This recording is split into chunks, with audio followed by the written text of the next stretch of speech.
पुन्हा तेच, पुन्हा तेच, पुन्हा तेच, माऊलींच्या दारात पुन्हा तेच. जे घडायला नको हवं होतं ते पुन्हा आळंदीमध्ये माऊलींच्या दारात घडलं मित्रांनो. आध्यात्मिक शिक्षण देणारे महाराज या माऊलींच्या दारात आळंदीमध्ये यांचा खूप सुळसुळाट झालेला आहे. आणि आध्यात्मिक शिक्षण घेणारी मुलं मुली हेही प्रचंड प्रमाणामध्ये या माऊलींच्या दारात असतात.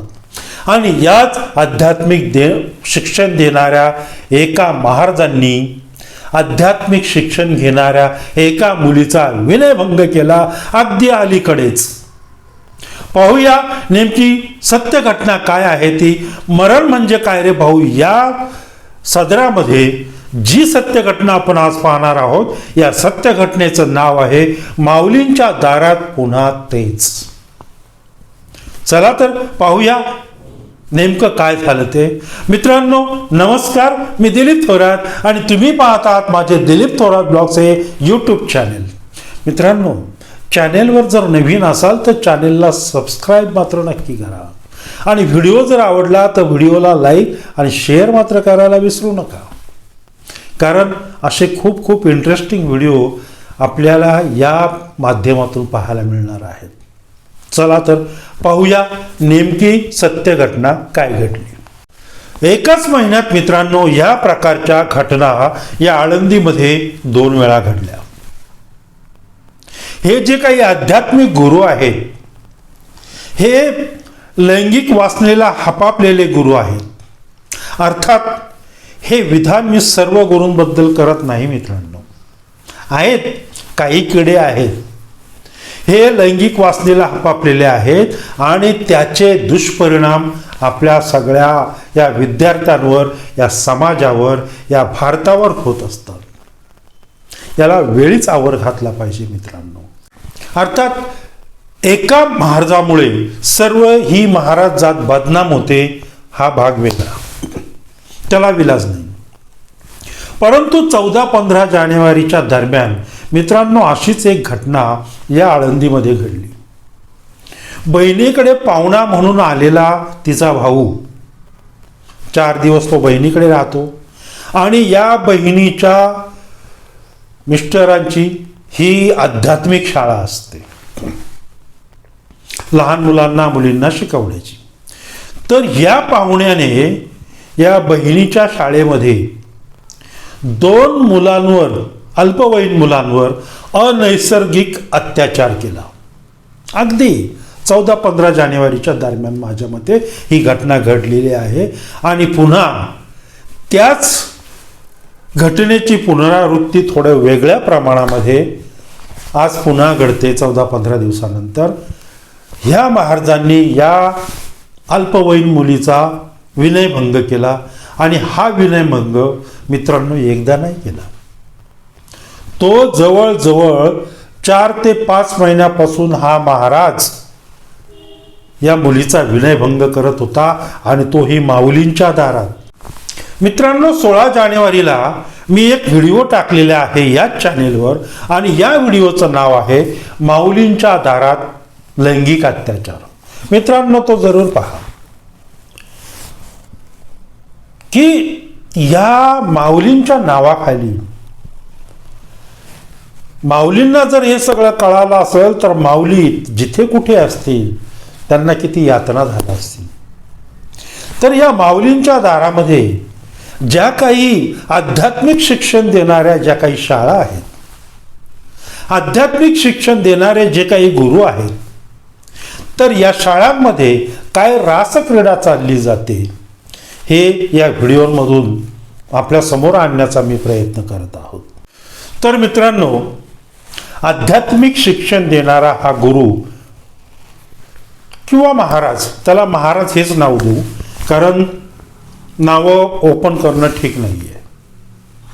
तर हे महाराज शाळेमध्ये त्यांच्या ज्या काही आध्यात्मिक शिकवण्याची जी शाळा आहे या शाळेमध्ये शिकवत असतात.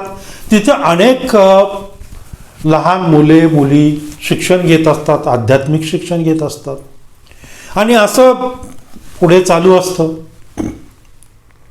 शिक्षण घेण्याचं काम चालू असतं.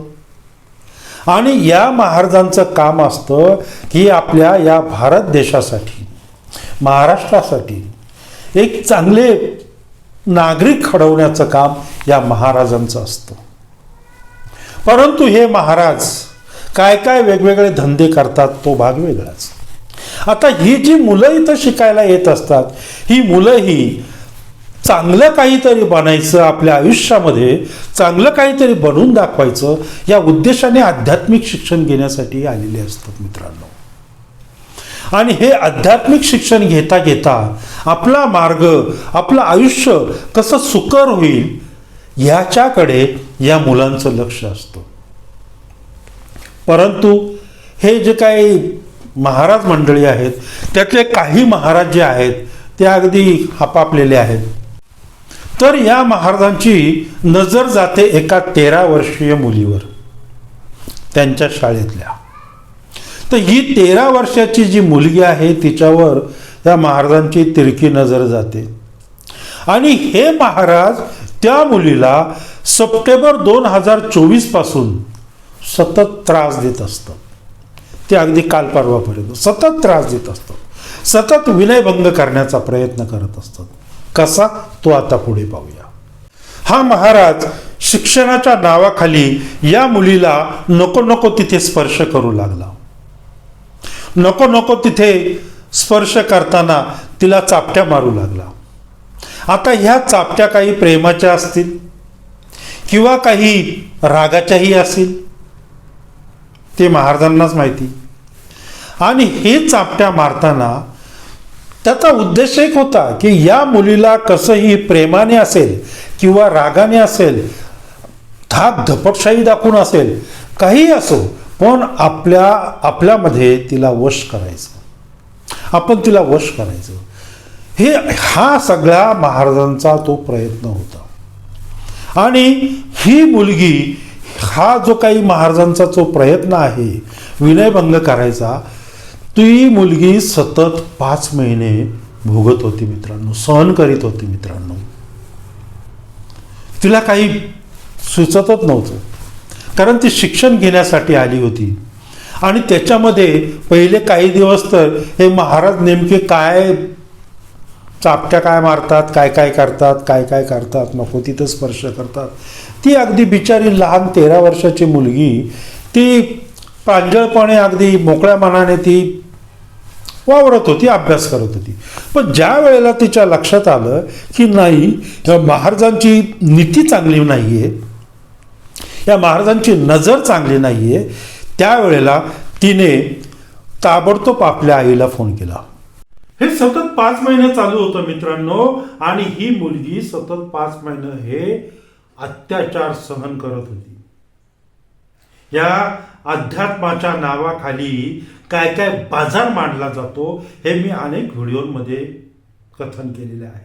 देवाच्या नावाखाली देवाच्या दारात किती व्यापार मांडला जातो, तो वेगवेगळ्या प्रकारचा व्यापार, हेही मी अनेक व्हिडिओमध्ये मी कथन केलेलं आहे.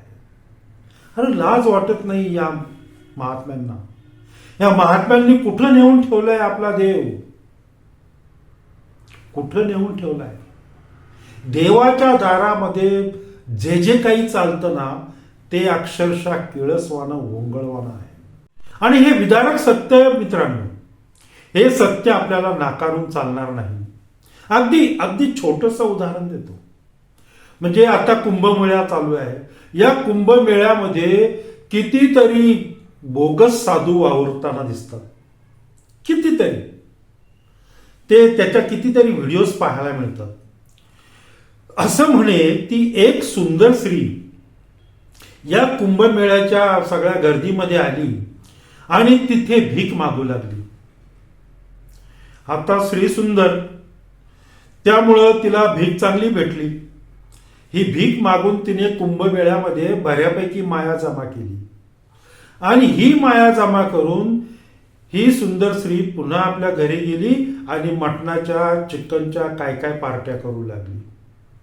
कुठं नेऊन ठेवलाय माझा देव या भाविकांनी. आता ही मुलगी किती दिवस गप्प बसणार ना. मग या मुलीने आपल्या आईला फोन केला आणि जी काही घटना घडत होती ती घटना आपल्या आईला अगदी स्पष्ट भाषेत सांगितली.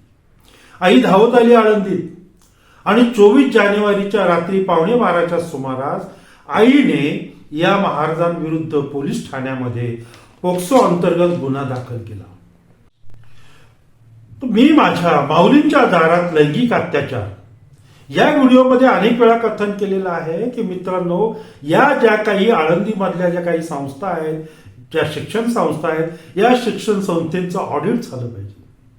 कुठल्या कायदेशीर आहेत आणि कुठल्या बेकायदेशीर आहेत या सगळ्यांचं ऑडिट झालं पाहिजे. आणि मित्रांनो, तुम्ही तुमच्या मुलांना ज्या वेळेला आध्यात्मिक शिक्षण घेण्यासाठी या आळंदीमध्ये घेऊन येता, आळंदीमध्ये प्रवेश घेता या शाळांमध्ये, त्यावेळेला या शाळेचं रेप्युटेशन तुम्ही नीट चेक करा. या शाळेचं नक्की ती संस्था रजिस्टर आहे की नाही, तिचं रेप्युटेशन काय आहे, पाठीमागे जाऊन सर्च करा आणि त्याच्यानंतरच आपल्या मुलाला या शिक्षण संस्थेमध्ये ॲडमिशन घ्या, अशी एक नम्र विनंती मी त्या व्हिडिओमध्येही केलेली होती. या प्रत्येक संस्थेची नोंद पोलीस ठाण्यामध्ये, आळंदी पोलीस ठाण्यामध्ये झाली पाहिजे. आणि या प्रत्येक संस्थेमध्ये असलेला प्रत्येक विद्यार्थी त्याची ही नोंद आळंदी पोलीस ठाण्यामध्ये झाली पाहिजे.